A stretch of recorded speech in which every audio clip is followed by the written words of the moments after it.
Hi guys, Mrs. Alberts here and welcome back to my channel. Let's begin. Okay, let's do some practice questions for DANS van REëN. Okay, nommer 1, watter verwagting word in die titel en subtitel geskep? What expectation is being created from the title and subtitle, and that is the possibility that REëN is on its way, there's great rains on its way, and that will bring a great joy to the people. Nommer 2, waar woon Jan Konterdans? Motiveer deur 2 woorde aan te haal. So where does this Jan Konterdans stay? You need to motivate by quoting 2 words, and that is the words groot woestyn. Nommer 3, gee 2 aparte woorde uit die subtitel wat by die dans in die titel pas. So you have to give 2 separate words that in the subtitle that substantiates this dance that is mentioned in the title, and that is the word lied and vioolspeler. So that is a song and a violin player, because obviously when you dance you need music. Nommer 4, verduidelik die gebruik van o in versreël 1. So you have to explain the use of the word o in line 1. O is an exclamation. It shows you that the people are excited, they are overjoyed, so it's emotion. By the way, it's not asked here, but also another way of showing that emotion, that excitement, is by the exclamation mark at the end of that sentence, oor die dans van ons suster. Nommer 5, gee 'n voorbeeld van personifikasie uit strofe 1, versreëls 1 tot 4. So you have to give an example of personification from stanza 1, line 1 to 4. Now, ladies and gents, there's so many you can say here, because the entire poem is personified. The entire poem takes the idea of REëN and personifies it as a woman. So anything that you can see there that looks like REëN being a person, the dance of our sister, she peeps shyly, her eyes are shy, she's laughing softly, anything like that. Nommer 6, pas die beeld in kolom A by die verduideliking kolom B. So you have to match the statement or the image in line in the first part, in the first column, to the explanation in the second. Loer sy skelm, so that is where she is peeking or peeping over the mountains, and that is the clouds approaching over the mountain top. I see there's kom moor, it should be kom oor die bergtop. Ooh, the spelling mistakes, it's typing errors most likely. 6.2, sy lag saggies, she laughed softly. That is the thunder that you can hear in the distance. Haar armbande blink, her bangles shine, her armbands shine. That is the lightning that you can see in the distance. Nommer 7, wat is die funksie van die S-alliterasie in strofe 1? So what is the function of the S-alliteration in stanza 1? It mimics the shushing sound of the wind. So it emphasizes also that shushing sound of the wind. Nommer 8, gee 'n voorbeeld van alliterasie uit versreël 9. So you have to give an example of alliteration. Whenever you are asked to give an example of alliteration, always remember to underline or circle or highlight the letter that is alliterated, or you can say the W sound being alliterated in line 9. So this one is want die verf is wyd, and you can see it's the W sounds that's being alliterated. Nommer 9, gee 3 opeenvolgende woorde uit die eerste strofe waaruit jy kan aflei dat die dreuning van die weer verf gehoor kan word. So 3 consecutive words from stanza 1 that you can deduce is the sound of the thunder that can be heard from far away, and that is the words sy lag saggies. I think there is another one there as well in stanza, yes, at the first stanza you also have the words saggies roep sy that you could quote for that one. Nommer 10, en sy nooi hulle uit. 10.1, waarom dink jy nooi die suster die natuurbewoners na die bruilof toe uit? Why do you think the sister is inviting the people who live in that area to the wedding? Remember, bruilof is a wedding. And the answer here is because there is going to be a great feast when it starts to rain. So she is calling them to come and take part in the great feast when it starts to rain. Remember the metaphor about the wedding? It's because when the rain hits the earth, there is a marriage between rain and earth, because earth absorbs the rain and obviously needs it to bring forth life. So therefore, there's an image of a wedding. 10.2 Waarom kan die suster so baie gaste na die bruiloft nooi? Why can she invite so many people to this wedding? It's because the area is big. Werf is your area, the yard if you will, and wyd means that it's big, it's large, it's wide. 11 Waar kom die groot wild bymekaar om die koms van die reën te vier? Where do the groot wild, that is your big game, where do they accumulate? Where do they come together to feast or celebrate that the rain is coming? They are coming together on the mountain top. So biltop, mountain top.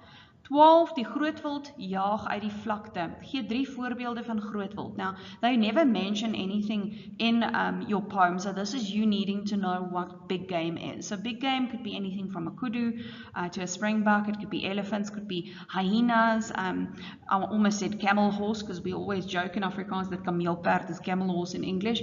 Giraffe, that's a kameelperd by the way. So anything you want to mention there, this is like a free marks for you. Free 3. Haha! Free 3 marks for you, sorry. 12.2 Wat word met die woorde wyd rek hulle neusgate bedoel? So what is meant by that line wyd rek hulle die neusgate?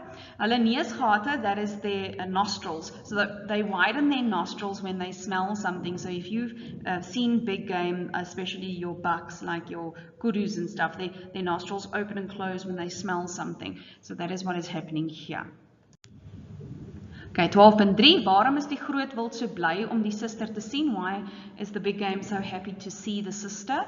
It probably didn't rain in a long time, so the food is getting scarce, water is getting scarce, it's dry in the desert. So any reason like that, they are welcoming the rain because of a shortage of food supply or water supply. They haven't seen the rain in a long time. 12.4 Waarna verwys die fyn spore wat die groot wild in die sand sien? What is meant by that fine spore, the fine footprints that the big game sees in the sand? It's the small drops. You know, when it starts to rain and you have sand in front of you, you can kind of see the small drops wetting the sand. That is what they are seeing, her fine footprints. 13, die klein volk, die onder die grond. So this is now referring to the smaller animals. Gee 3 voorbeeld van klein volk. Again, 3 lekker marks that you can get for free. Anything in the line of stoksterk meerkat, it's a type of meerkat. Meerkat, sorry. Akedus, which is what do you call those little lizards? Woestyn eekhoring, it's a squirrel. And a meishond is, what's the black and white thing that stinks? We have a similar one. It's not black and white, but it stinks. It farts. I don't know, meishond, there we go. So anything small that has to do with that. You can also even go to your, what do you call them, gogos, like your spider, your thing that sticks. I don't know what's happening with my vocabulary today, you have to excuse me. Scorpion, there we go.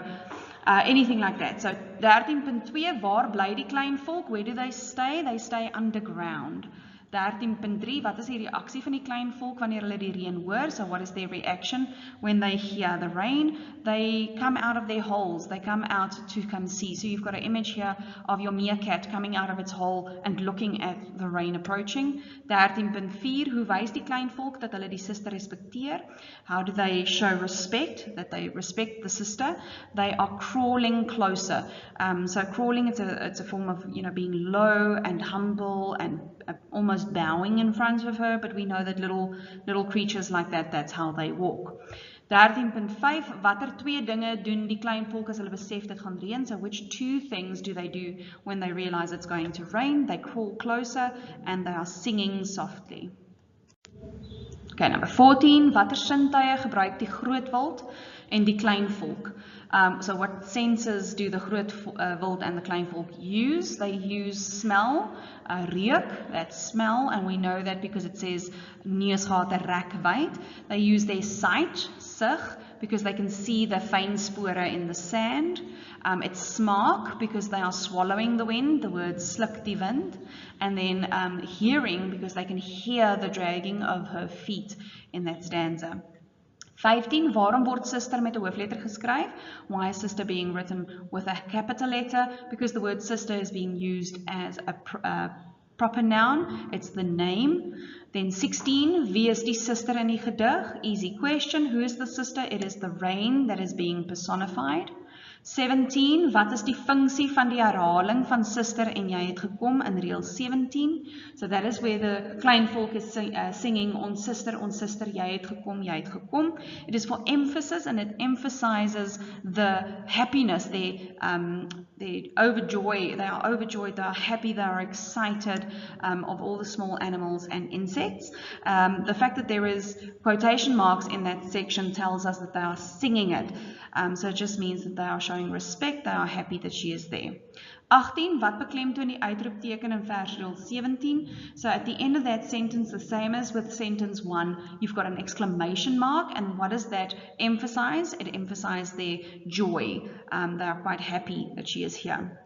19, waarna verwys reël 18 en 19. So let's just look at 18 and 19. It says, en haar krale skud, en haar koperringe blink in die wegraak van die son. So what are they talking about in 18 and 19? It is about the rains, the thunder that they can hear from far coming closer. It is the lightning that they can see from far coming closer. And then finally, when you have that, die koperringe wat blink in die wegraak van die son, it's starting to get darker. It's getting overcast, so the rain is really getting closer. 20, verduidelik hoe die son wegraak. Explain how the sun is disappearing. It is the clouds covering the sun, so it's your thunder clouds. I can't ever say it, but the cumulonimbus clouds coming closer for rain that is approaching. Nummer 21, waarna verwys die vuurpluim van die berggier? Okay, so it's asking you what is the vuurpluim of the berggier, what does it refer to? First, let's look at vuurpluim. That's the fire feather of the berggier, which is the bergarend. Bergarend is a mountain eagle. I think it has a fancy schmancy name that I mentioned in our other notes, but now suddenly I cannot remember what the fancy name is for that bird, but it's a type of eagle. No, I don't have anything here. But it's a type of eagle that you find in that area. Okay, so first of all, it refers to the color. You know, when you have lightning, when it's overcast, sometimes it has the reddish color. And so it's comparing the lightning to the red feather, it's a tail feather of this bergarend. It refers to the bergarend's color of the red tail feather compared to the red color you see when the lightning happens. Also that fire, remember your lightning can create fire, so the fire is also linked together, so it's a simile there comparing your lightning to the tail feather of the bergarend, your mountain eagle. 22, wat bedoel die spreker in vers 21 wanneer hy sê, sy trap af van die hoogte? What does the speaker mean in line 21 when he says she steps down from the heights? It suddenly starts to pour. It's that quick, hard rain that happens all at once. Al 4 opeenvolgende woorde aan, wat daarop dui in strofe 3 aan, wat die geluid van die reën beskryf. So it's 4 consecutive words that describe the sound of the rain, and that's the words en haar krale skud.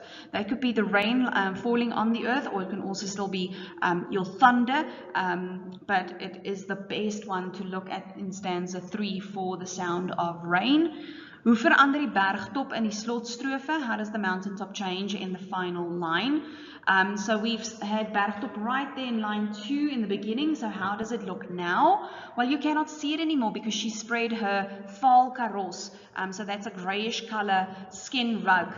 It's also a skin blanket or a skin shawl that they wear over their shoulders traditionally.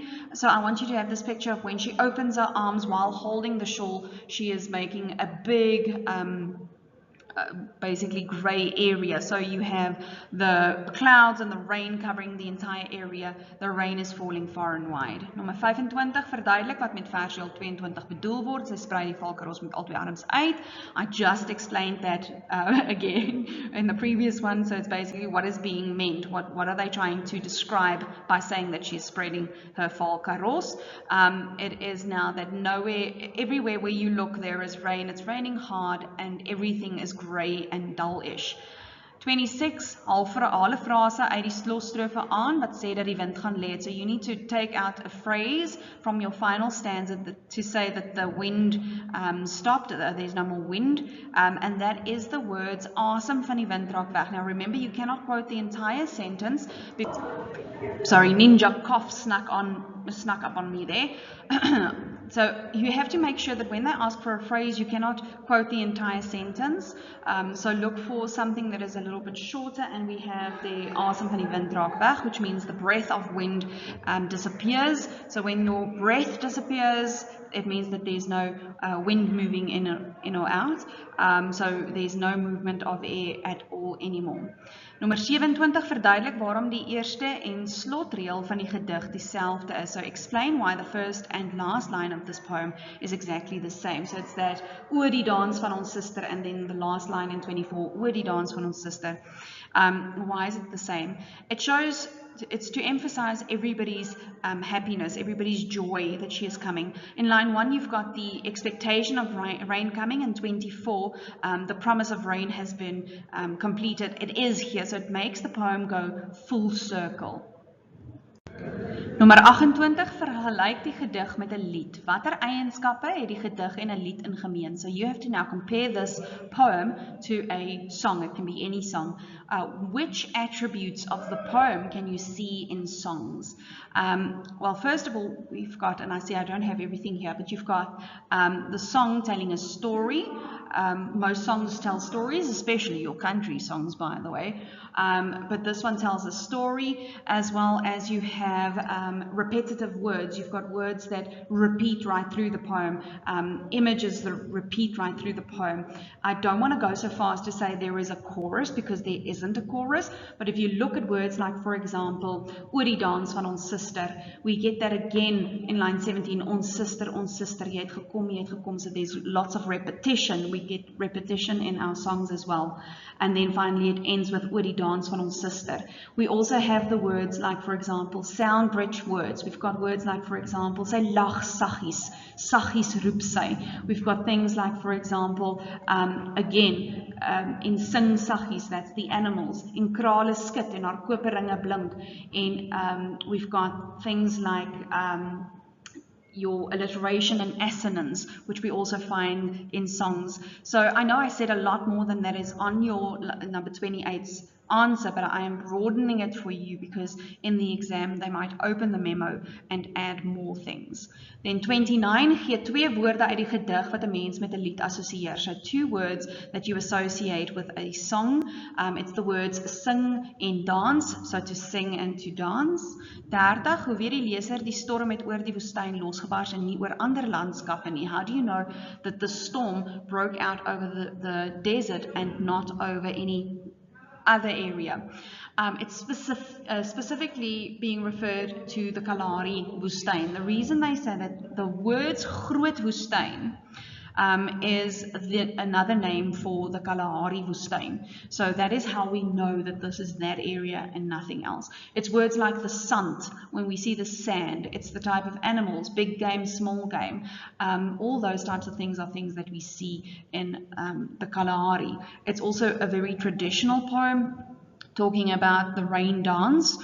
You do get another dance that is Rain Queen from the Balobedu people. I will talk about that in another video of mine. But most traditionally, you've got Kalahari people singing these types of songs and dancing to get the rain to come. So that's why we know it's the Kalahari woestyn. 31, lewer kommentaar oor die inkeping van die gedig. So you have to comment on the inkeping. I never know what that is. The topography of your poem. There's these little tab gaps from your line numbers inwards. So that inkeping, it emphasizes how the rain is coming closer and how it moves. So it's always movement. Also, if you think about raindrops dropping one here, one there. So if you look at your poem as a visual, you'll see the different ins and outs of rain moving in and out. You get clouds that move in and out. They don't all come in at once in and woof, then it rains. So it's the movement. and also how it progresses from not raining to raining harder and harder. You can also look at, I know this was not the question, but remember there can also be a progression question, and progression will be from knowing the rain is on its way, so it's still over the mountaintop, it's peeping over the mountaintop, until right at the end where it says, en sy trap af van die hoogte where it rains. That is your progression. Then number 32, gee 'n voorbeeld van 'n metafoor uit strofe 3. So you have to look at your last stanza and you have to have a metaphor. There's a few that you can choose from. Haar krale skit, where you have the rain being compared to a woman's beads around her like a bracelet full of beads, beads around her neck. You've got koperinge blink, which is your armbands around the side, which is your lightning, being compared to lightning. And then finally, the one, I think the most beautiful one, is the rain coming down, or the area becoming overcast to the FAL karos that's being opened and by her arms. That one is a very, very nice one. 33. Watter stylfiguur is verantwoordelik vir hierdie sis-geluid? Haal 'n sin aan om jou antwoord te bewys. So this sis-geluid that they are talking about has to do with the rain coming down in that final stanza. Which style figure did they use to make sure that this is emphasized? And that is alliteration. And then you can show the S alliteration in a sentence, and it emphasizes the sis-geluid, which is the shushing sound of the rain in this one, not the wind as in our previous stanza. And then 34, wat is die stemming van die gedig? This is always to do with the tone, how the atmosphere that it brings forward, the mood, and this is a lyrical poem, and it is all about being happy that the rain has arrived. There we go.